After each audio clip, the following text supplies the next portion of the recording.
Buenas tardes, soy el estudiante Joaquín Felipe Cufó Ceballos de Humanismo. Este es un trabajo para la comunidad.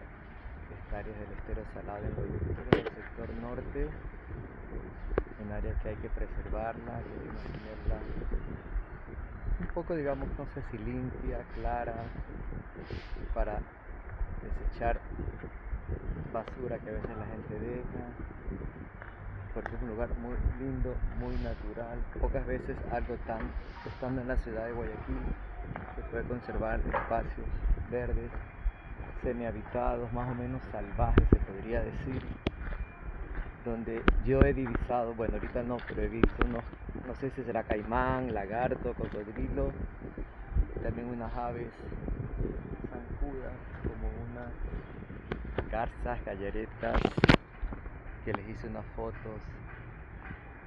Y entonces, un servicio a la comunidad, mantener esto limpio,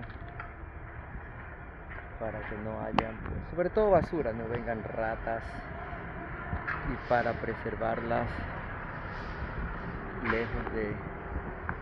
para que ellas no ataquen a las especies endémicas, autónomas de aquí del parque. Aquí hay más áreas que estoy viendo acá. Estos son como manglares que están pegados a esta parte de la zona. Un sector que hay que saberlo mantener. Como digo, estoy cooperando, creo yo, con la limpieza, mantenimiento, difusión, y le he dicho a algunas personas que viven cerca de aquí para que vengan. Ahí se escuchan parece que son aves de este sector, de este estero salado, para que también tomen conciencia y limpien y creen un espacio bonito, agradable para la ciudad, como una contribución a la ciudad de Guayaquil, a este sector norte.